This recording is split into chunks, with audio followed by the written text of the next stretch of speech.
New on SportsCenter, Country House. Remember, he earned the controversial win at the Kentucky Derby Saturday, but will not be chasing a triple crown. Word just in that the horse will skip the Preakness May 18th because he has a cough. He's acting like he's going to get sick, the trainer Bill Mott had to say. All right, David. So a mother's love is ever present. It knows no distance. It never wavers. And it's the first and often strongest love you know. I appreciate that. So when we asked athletes to write a letter to their mothers, we knew the message would be personal and heartfelt. Today, Baker Mayfield reads a letter to his mother, Gina, in this SC Featured presentation. Dear Mom. This is SC Featured. This is the power of sports.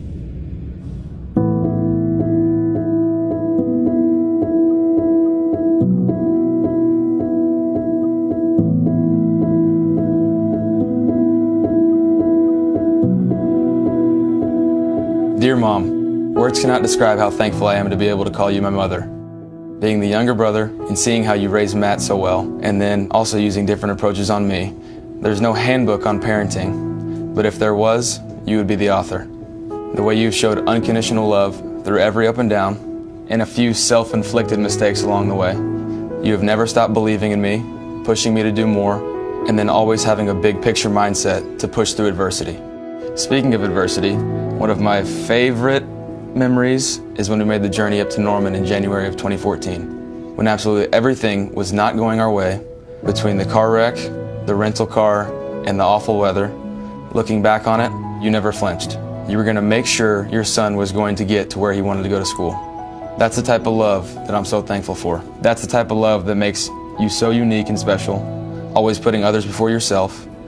You're a perfect role model, and I'm so thankful to be your son. Happy Mother's Day, Mom.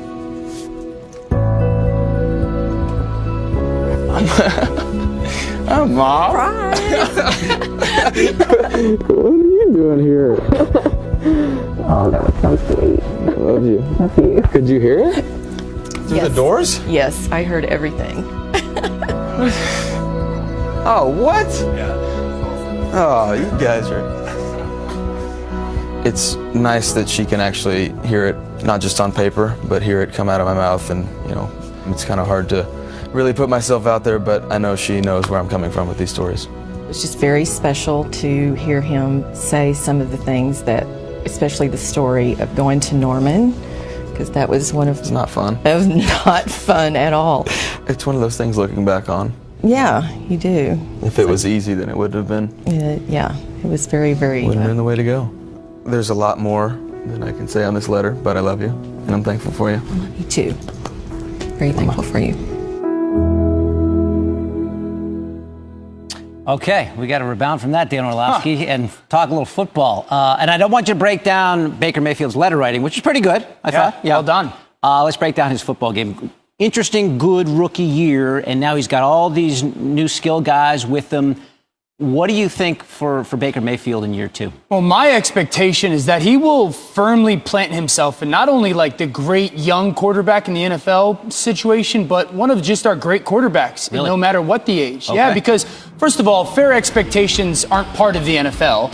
Whether you're the first pick overall like he was, or you broke Peyton Manning and Russell Wilson's rookie touchdown record, but the expectation I have for this guy is he's never not hungry. He's always hungry, and so you've added more talent around him. You've added a coach that he thrived under last year. And so my expectation is, you know, a season of 65+% completion percentage, 30+ touchdowns, 4,000+ yards. I mean, the sky's the limit for this kid. Okay. We talked about the new weapons on offense. His new teammate, Odell Beckham Jr., just had an interview in GQ, and we picked up some quotes. First of all, on Mayfield, he says, he's Brett Favre. He's going to be a Hall of Famer. And then he said, well, I plan on being there for the next 5 years, talking about Cleveland, and trying to bring as many championships there as possible, turning the Browns into the new Patriots. The Browns and the Patriots not often in the same sentence, let alone the same paragraph. It sounds outlandish. Okay, OBJ, yeah. You think? Absolutely. You know, when you look at this team and the weapons, the NFL is about talent. That's the end of the day. It's about teams that are talented. And so they've got a guy like Jarvis Landry, who is historically great when it comes to NFL standards, most catches ever in his first 5 seasons. So you've got a guy that can get wherever he wants on the field for Baker Mayfield.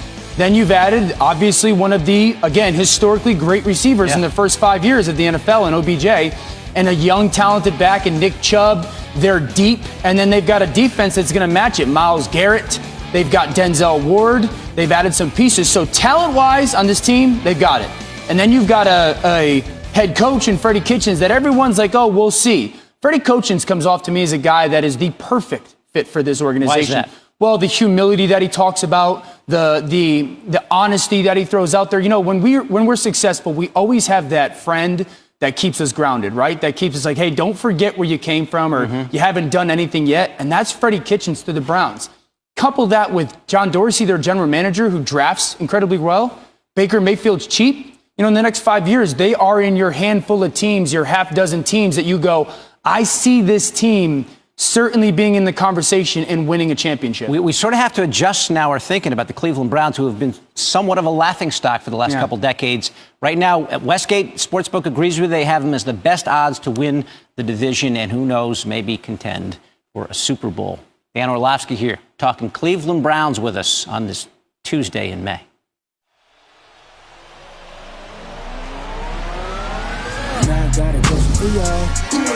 Boy, he made that look easy. Butler rising up. Fires a long one. Nothing but net. Kawhi not. Kawhi likes the way he played last time. Meanwhile, what about Joel Embiid? The Sixers star is probable for tonight's Game 5 as he battles an upper respiratory infection. Embiid was not at shoot-around today as Philly looks to try to get one game over Toronto in a 3-2. New on SportsCenter, Brett Brown on Joel Embiid's status for Game 5. I talk to him all the time, and as I said, Kyle, before you came in, you know, he's back at the hotel. He's not well. What it means to tonight, we'll learn more about later, and kind of that's the story. Joel Embiid has told everyone that he has not felt well, so now we've heard that he is again probable. Even though the Sixers already won Game 2 in Toronto, our BPI only gives them a 29% chance to win tonight's game. This game is very crucial, as you well know at home if you love the basketball. The winner of Game 5 in the best-of-7 series, when they're tied at 2, goes on to win the series more than 80% of the time. But there's always an exception to the rule. You never know. Always a chance, Davis. Yes, always a chance. The Rockets have a chance now, Kerry. Warriors have home court. Rockets have momentum. Byron Scott live on who's got the edge and what's become a best of 3.